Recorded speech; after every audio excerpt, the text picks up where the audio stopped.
ये आप क्या अप्लाई कर रहे हैं? सो this is the whitening material जिसके लिए हमने सारा कुछ किया है अभी। इसके रिजल्ट्स हैं frankly if you take good care of it तो फिर ये आपके इस 1.5 साल से 2 साल मेंटेन रहता है।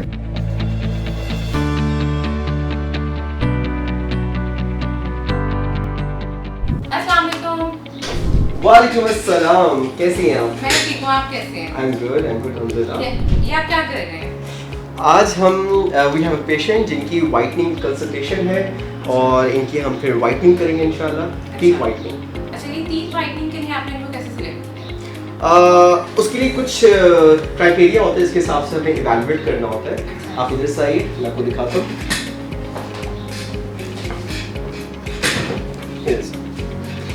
First of all, as you can see this packet, so I have this message to all patients. जब भी वो किसी भी डेंटिस्ट के पास जाएं, must make sure कि ये जो पैकेट है ये सील होना चाहिए बोथ एंड से, और जो यहाँ पे लिखा हुआ है initial blue turns black, that means he is sterilized. It means it's all clean now. So now you can open it. Dentist gonna open it in front of you. आप अगर वो पहले से ओपन हो तो फिर आपने उनको कहना है कि मेरे सामने नया पैकेट दोबारा ओपन करें, ठीक है? Right, so this is the mirror, इससे हम इनकी चेक करेंगे। She is Aliza, open your mouth, good. So now we have to check few things here कि कहीं पेशेंट के दांतों में कोई क्रैक तो नहीं है, क्योंकि अगर क्रैक होता है तो पेशेंट को ज़्यादा पेन होगा afterwards, during the treatment and afterwards as well. Also हमने ये चेक करना है कि कहीं जो स्टेन्स हैं वो इंट्रिंसिक तो नहीं है। जब इंट्रिंसिक होते हैं तो वो वाइटनिंग से फिक्स नहीं होते। सो अगर इंट्रिंसिक स्टेन्स होंगे तो वो शायद ही ठीक हो, पॉसिबल है कि वो ना हो। And second thing is that कि आपका जो अगर एक्सट्रिंसिक स्टेन्स हैं, ये प्लैक एंड कैलकुलस है, सो फिर हमें पहले इनकी स्केलिंग करनी होगी या पॉलिशिंग करनी होगी ताकि पहले एक्सट्रिंसिक स्टेन्स ख़त्म हो जाए अच्छी तरह से, जो दांत अपने असल कलर में वापस आ जाए, और आप इवैल्यूएट भी कर सकें कि इंट्रिंसिक स्टेन्स किस या इस काबिल हैं कि वो बेहतर हो सकें या नहीं। एंड देन हम फिर इनके ये इवैल्यूएट करेंगे कहीं कोई फिलिंग तो नहीं हुई भी इन फ्रंट दांतों में, क्योंकि वाइटनिंग फ्रंट दांतों पे होती है। सो हमने इवैल्यूएट करना होगा कहीं उसमें कोई फिलिंग तो नहीं हुई भी, कहीं से दांत टूटा हुआ तो नहीं है, या कोई ऐसा प्रॉब्लम जिसकी वजह से हमें महसूस हो कि एलर्जीज़ के बारे में इंफॉर्मेशन लेना बहुत ज़रूरी होता है कि पेशेंट किसी से एलर्जी तो नहीं है, किसी मेडिसिन से प्रॉब्लम तो नहीं है। सो एक detail history is very important.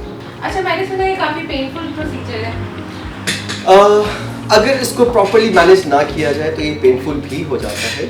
So but typically dentist knows कि उन्होंने कैसे ये इसको कंट्रोल करना है, पेशेंट को पेन ना हो। टाइम भी बहुत ज़्यादा है, येस आई एग्री। तकरीबन ये 1 से 1.5 घंटे का प्रोसीजर होता है, पेशेंट काफ़ी थक जाता है। So yes.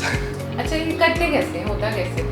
I show you the procedure, so फिर मैं आपको उसमें सारा कुछ हम बताएंगे किस तरह से क्या क्या हो रहा है। ठीक है, तो आपने अपने पेशेंट को बिल्कुल रेडी कर लिया? नो, हमने कुछ स्टेप्स छोड़े हैं सो दैट आपको हम एक्सप्लेन कर सकें। फर्स्ट ऑफ ऑल सबसे इंपॉर्टेंट चीज़ ये है कि हमें चीक रिट्रैक्टर लगाना होता है, ताकि जो ये चीक्स हैं आपके लिप्स को और गम्स को और इन सब चीज़ों को दूर करके रखें, क्योंकि the material that we apply for the teeth whitening वो काफ़ी ज़्यादा बर्निंग सेंसेशन देता है अगर वो आपके किसी भी सॉफ्ट टिश्यू के साथ कांटेक्ट में आ जाए। So as you can see कि ये पहले चीक रिट्रैक्टर लग गया है ताकि आपके लिप्स या चीक से मूव करके इस मटेरियल जो हम यहाँ पे भी अप्लाई करने लगे हैं उसको टच ना करें। सेकंड थिंग, आपको नज़र आ रहा है कि साइड पे हमने ये भी अप्लाई किया हुआ है ताकि कोई और जो है स्लाइवा या हमारे फिंगर से भी वो फेस पे ना टच हो, अगर वो मटेरियल हमारे इनके फेस पे टच हुआ सो वहाँ भी वो काफ़ी बर्निंग सेंसेशन क्रिएट करेगा। And plus these glasses are for के जो लाइटनिंग है, ये हमारा जो लाइट है ये इनकी आंखों पे ना पड़े, ठीक है। सो सबसे पहले हम अप्लाई करने लगे हैं। अभी हमने जो ये रिट्रैक्शंस की हैं ये हमने वो वाली रिट्रैक्शंस की हैं कि जो लिप्स सॉफ्ट टिश्यू को प्रोटेक्ट करे। सो फर्स्ट ऑफ ऑल हमने इसको पहले स्केलिंग ही पहले कर चुके थे और पॉलिशिंग भी पहले कर चुके थे। अब हमने इसके ऊपर ये रबर डैम अप्लाई करना है। ये इसलिए हम अप्लाई कर रहे हैं ताकि ये जो वाइटनिंग मटीरियल है ये गलती से भी इनके गम्स को टच ना करे।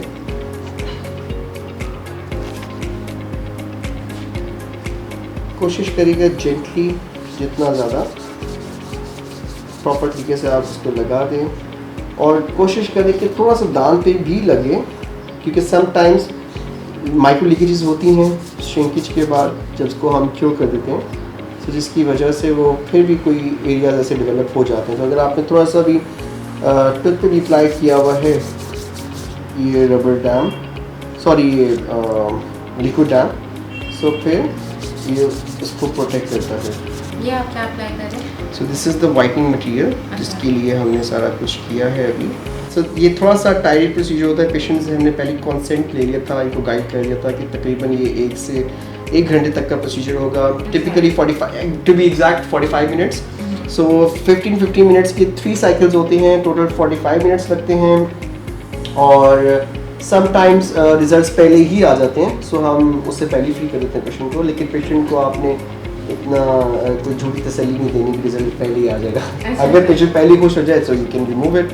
अगर वो पेशेंट कहे कि नहीं मुझे और वाइटनिंग चाहिए, दांत और वाइट चाहिए, तो फिर आप थोड़ा सा इसकी साइकिल्स बढ़ा सकते हैं। बट टिपिकली एक अपॉइंटमेंट में आपको 3 साइकिल्स करने चाहिए, 15 मिनट्स के 3 cycles and 45 minutes in total.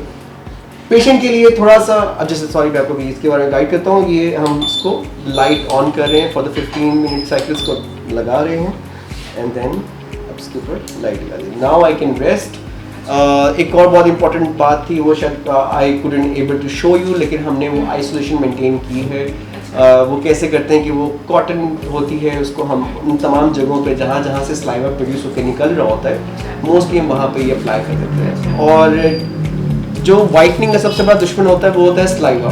सो आपने कोशिश करनी है कि अगर वाइटनिंग करवा रहे हो तो उस दौरान आपने अपनी ज़बान को सामने वाले दांतों पे टच नहीं करना और लिप्स एंड चीक तो ज़्यादा मूव नहीं करना। अगर मूव करेंगे तो वो वाइटनिंग मटेरियल टच करेगा और देन आपको बर्निंग सेंसेशन होगी। So this is the suction.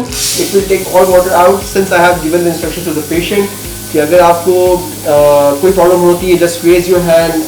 इनको मैंने कुछ साइंस सिखाए हैं जो अगर इनको कहीं बर्निंग हो रही होगी तो वो मुझे एक ख़ास साइन कर देंगे मुझे, और इसका मतलब है कि फला पॉइंट पे इनको बर्निंग हो रही है।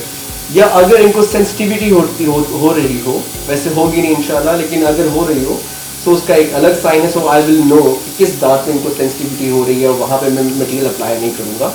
टिपिकली वहाँ पे या तो कोई क्रैक होगा या कोई ट्रॉमा होगा, कोई इंजरी हुई होगी जिसकी वजह से जो वाइटनिंग मटेरियल है वो लीचिंग कर रहा होगा।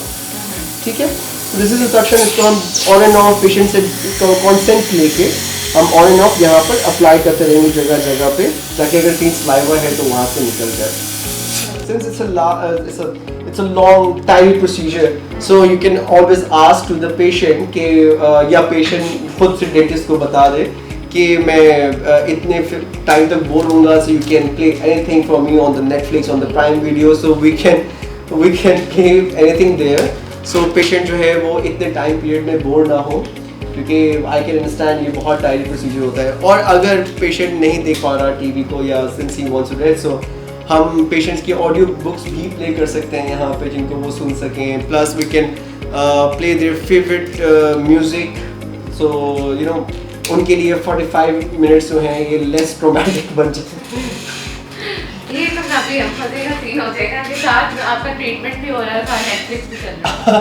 you know I get to see so many patients like that। मेरे पेशेंट्स समटाइम्स आते हैं और कहते हैं जी वो मेरी वो फलां आंटी नॉर्मली कहती हैं मेरे फलां ड्रामे की फलां एपिसोड रहती है, बेटा वो लगा दो। फिर ट्रीटमेंट करवाऊंगी मैं। And also we have a massage chair on in there, so patients का मसाज भी हो रहा था तो होता रहता है साथ साथ, so that's very relaxing for them, है ना? अच्छी बात है ना।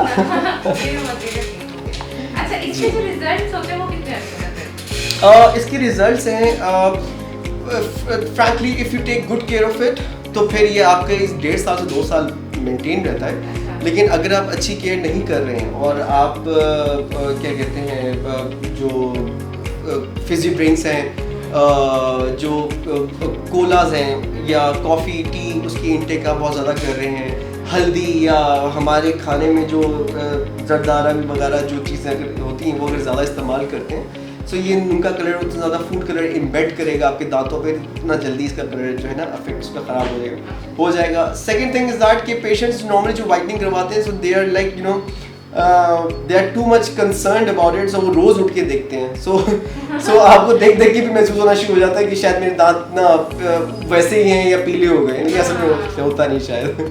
सही लगता है इसके बाद लोगों को और होना शुरू और conscious हो they're जाता है excited, वो। they're excited, हाँ, they're excited. ये और सब खराब ना हो जाए, अभी तुमने करवाया। सही। So you know this isn't, you know, आप your eyes are like that कि वो आपको कुछ दिन बाद वो चीज़ एक आदत पड़ जाती है उस चीज़ पर ना, तो sometimes नॉर्मल लग जाता है। एकदम तो आपको डिफरेंस पता चलता है, बहुत उसके feel बाद होता वो है। आपको नॉर्मल लगने Yes, लगता है। yes, yes, yes, yes. अब इसके बाद और कितने स्टेप्स हैं? अब जो अभी आपको हमने दिखाया, these are the steps, basically these are the main steps, और यही चीज़ हम तकरीबन 3 टाइम्स रिपीट करेंगे, जिसमें हम इसको वाइप भी करते हैं हर 15 मिनट्स बाद। ये हमारा जो मशीन है ये अलार्म देगी, तो फिर हम इसको वाइप करेंगे, हम नया अप्लाई करेंगे इस पर, नई डोज अप्लाई करेंगे, एंड देन इस तरह करते करते 3 साइकिल्स पे हम इसको मुश्तमिल होता है और ये कंप्लीट करेंगे इंशाल्लाह। एज यू कैन सी कि फर्स्ट साइकिल से ही बहुत एक ऑप्टिमम रिजल्ट आना शुरू हो गया है, and we still have 2 cycles left, जिसमें हमने इसको फर्दर थोड़ा सा और वाइट करना है, लेकिन दैट शोज़ कि हम एक अच्छी रिजल्ट की तरफ बढ़ रहे हैं। अच्छा, इसके एंड रिजल्ट के बारे में आप बताइएगा ज़रा कि क्या हम एक्सपेक्ट करेंगे, कितना कुछ चेंज आएगा? सो ये इसके जो एंड रिजल्ट है वो अभी अपनी स्क्रीन पे लगाइएगा ना, सो पेशेंट जो आपके जो व्यूअर्स हैं दे विल नो कि कितना मेजर डिफरेंस आ जाता है, और कुछ बिल्कुल भी फेक नहीं होता। तो एक अच्छा 2 to 3 शेड्स जंप करता है, एक अच्छा एस्थेटिक रिजल्ट आता है। ऐसा नहीं आता कि या तो बहुत फेक लगे या यू नो अननोटिसेबल रहे, तो अच्छा रिजल्ट आ जाता है। चलिए, ये तो काफ़ी ज़बरदस्त हो गया। आज आपके साथ हमने सारा प्रोसीजर भी देख लिया, काफ़ी सुना है, टीथ वाइटनिंग आज हमने देख लिया। Thank you so much. इसी के साथ हम एंड करते हैं। Thank you for coming. अल्लाह हाफ़िज़।